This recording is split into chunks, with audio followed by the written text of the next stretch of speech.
सर्दियों में money plant के पौधे को बहुत ही ज़्यादा केयर की ज़रूरत पड़ती है। कम धूप और ज़्यादा नमी के कारण मनी प्लांट के जो पत्ते होते हैं वो सर्दियों में अक्सर गिर जाते हैं और जो मनी प्लांट का पौधा है वो बेजान सा नज़र आता है। इसलिए सर्दियाँ शुरू होने के पहले यदि आप मनी प्लांट के पौधे को कुछ ज़रूरी पोषक तत्व, कुछ ताकत यदि आप दे देंगे, तो सर्दियों में भी आपका मनी प्लांट हरा-भरा रहेगा और सूखेगा नहीं। जैसा कि आप देख रहे हो, ये मेरे मनी प्लांट का पौधा करीब 1 महीने पुराना है और ये 2 पौधे मैंने कटिंग से लगाए थे। अभी जब छठ पूजा में घर जा रही थी, उसके बाद भी ये पौधे ठीक हैं, बस ओवर वाटरिंग की वजह से कहीं-कहीं इनके पत्तों पे ब्लैक स्पॉट आ गया है।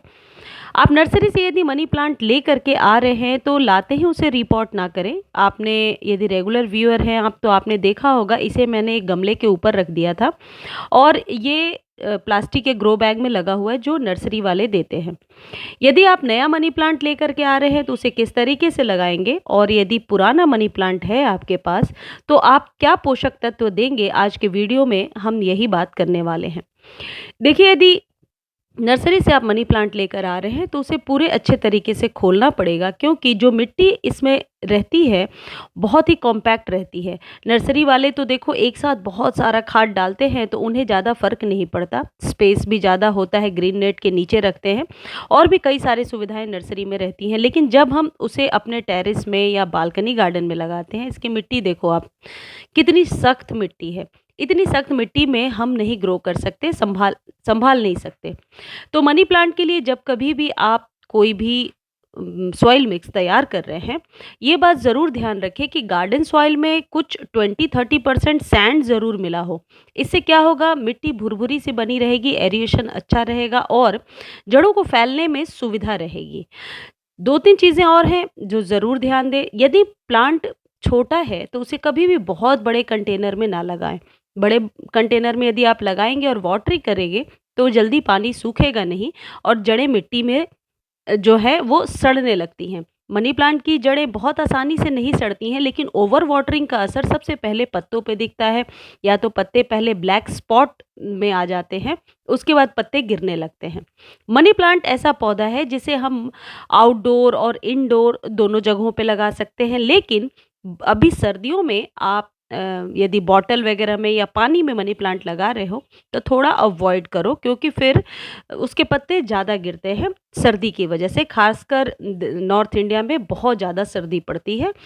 अब आप अपने प्लांट के साइज़ को देखते हुए कंटेनर ले लीजिए। मैंने 5 इंच का कंटेनर लिया है। यदि मिट्टी बहुत पुरानी है तो उसे पहले धूप दिखा दीजिए। फिर इसमें नीम खली ज़रूर मिला लीजिए। बेसिक फर्टिलाइज़र है जो सभी प्लांट को जब आप लगाते हैं उस समय ज़रूर डालना चाहिए। नीम खली 1 चम्मच मैंने डाल दिया और अब मैं डालूँगी पुराने सड़े हुए गोबर की खाद। बहुत ज़्यादा मात्रा में अभी नहीं डालूँगी, बहुत थोड़ा डालूँगी। फिर 15 दिनों के अंतराल पर डालूँगी। यदि आपका पॉट बड़ा है तो आप थोड़ा ज़्यादा भी डाल सकते हैं। इसके बाद मैं इसमें डालूँगी डीएपी। डीएपी एक ज़रूरी पोषक तत्व है, फर्टिलाइज़र है आपके मनी प्लांट के लिए। ये जड़ों को मजबूत करेगा, जड़ों को फैलने में मदद करेगा, नाइट्रोजन की कमी को पूरा करेगा। तो डीएपी यदि स्टार्टिंग में इसके कुछ दाने हम मिला लेते हैं, 5 इंच का कंटेनर है तो 5 दाने ले लीजिए और यदि प्लांट थोड़ा बड़ा है तो 6-7 दाने भी ले सकते हैं। तो इसे मिला लेने के बाद ये धीरे-धीरे घुलनशील होगा। डीएपी आसानी से नहीं घुलता है और जो खाद है ये धीरे-धीरे इनटेक करेगा, ये जड़ों में जाएगा। इसलिए डीएपी को डायरेक्टली आप दे सकते हैं, पानी में भी दे सकते हैं, लेकिन वो फिर लंबा प्रोसेस हो जाता है। उसके बाद इसकी जड़ों को ऐसे कुछ इस तरीके से रख करके जो सॉइल मीडिया है मैं ऊपर से डाल दूँगी और डैप-डैप करके इसे बिल्कुल अच्छे से सेटल डाउन कर दूँगी। देखो मिट्टी कितनी अच्छी है, इतनी ब्लैक इसलिए है क्योंकि इसमें पहले से भी थोड़ा-सा फर्टिलाइज़र मिला हुआ है। मनी प्लांट को ज़्यादा फर्टिलाइज़र की ज़रूरत तो नहीं है। यदि आप होममेड फर्टिलाइज़र देते हैं तब तो और भी अच्छा है, क्योंकि मनी प्लांट के लिए ऐसे बहुत सारे होममेड फर्टिलाइज़र हैं जिसका हम बेनिफिट ले सकते हैं। लेकिन आज के वीडियो में मैं जो बता रही हूँ, आप इन फर्टिलाइज़र का यदि सहारा लेंगे तो सर्दियों में भी आपके मनी प्लांट का पौधा बहुत ही हरा-भरा रहेगा। खासकर ये नियॉन पोथोस छोटे कंटेनर में भी लग जाता है और देखने में बहुत ही अच्छा लगता है। मनी प्लांट वैसे तो इंडोर भी बहुत आसानी से चल जाता है, लेकिन अभी सर्दियों में आप इसे आउटडोर रखें, सुबह की धूप ज़रूर दें। ये ब्लैक स्पॉट इसलिए है क्योंकि इस पर मैं छिड़काव करती रहती हूँ, स्प्रे करती रहती हूँ। जितने भी लीफी प्लांट्स होते हैं उन पर आप स्प्रे ज़रूर करें। पत्ते जितने ही क्लीन रहेंगे, ये पौधा बहुत ही अच्छे से ग्रो होगा। आप ज़रूर ये करके देखें।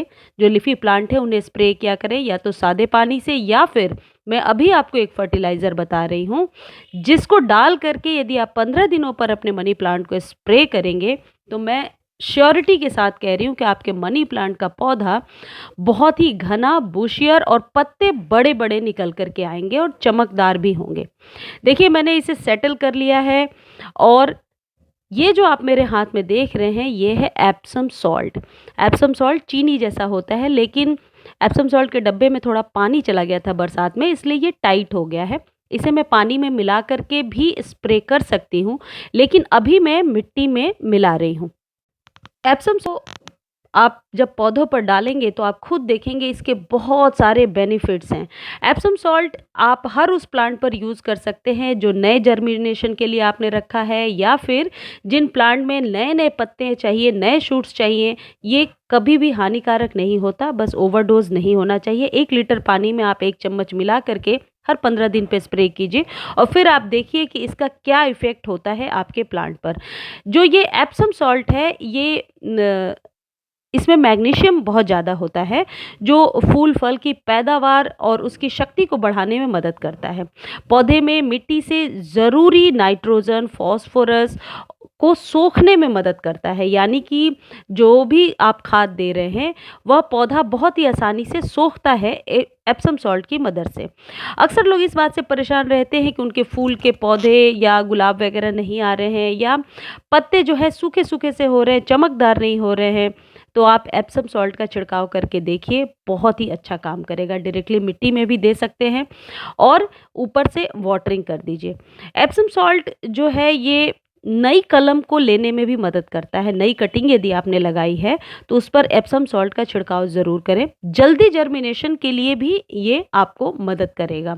कोई भी प्लांट लगाने के बाद आप एप्सम सॉल्ट का छिड़काव करके देखिए, हर तरीके की समस्या से छुटकारा देगा। एप्सम सॉल्ट मैंने देखा है बहुत हद तक कीट पतंगों को भी दूर रखता है। अगर आपके पौधे में नई पत्तियां नहीं आ रही हैं, मान लीजिए मनी प्लांट आपने लगा तो दिया, लेकिन नए पत्ते नहीं निकल रहे, तो एप्सम सॉल्ट के प्रयोग से नई पत्तियां तो आती ही हैं। पत्तियां चमकदार भी होती हैं और बड़ी भी होती हैं। और जिनके पौधे हरे और बहुत येलोइश हो रहे हैं, हरे हरे नहीं दिख रहे हैं, तो पौधा हरा भरा भी होता है, खूब बुशियर हो जाता है। एप्सम सॉल्ट पौधे को हरा रंग देने वाले क्लोरोफिल को बनाने में सहायता करता है, और ये बहुत ही इम्पॉर्टेंट बात है। क्लोरोफिल से ही पौधा अपना भोजन जो है प्रकाश संश्लेषण, फोटोसिंथेसिस के माध्यम से बनाते हैं। कई बार देखा गया है कि किसी पौधे को एक जगह से निकाल कर दूसरी जगह पर लगाने से वह उसके पौधे की जो पत्तियां हैं वह पीली पड़ जाती हैं, और रूट शॉक में चला जाता है। ऐसे में आप क्या करेंगे, उस पौधे की मिट्टी में ही एप्सम सॉल्ट को मिला दें। यकीन मानिए 100% वर्क करेगा, और रूट शॉक में जाने से बचाएगा। मिट्टी में अगर मैग्नीशियम की मात्रा कम हो जाती है, तब भी एप्सम सॉल्ट डालने से वो मात्रा पूरी हो जाती है। एप्सम सॉल्ट मिट्टी में सल्फर की कमी को भी पूरा करता है। पौधों को सल्फर की बहुत ज़्यादा आवश्यकता होती है, नहीं तो इसके नहीं होने से पौधे जो है वो स्वस्थ नहीं दिखते हैं, कमज़ोर दिखते हैं। इसलिए लास्ट में एप्सम सॉल्ट डालिए और पानी डाल दीजिए।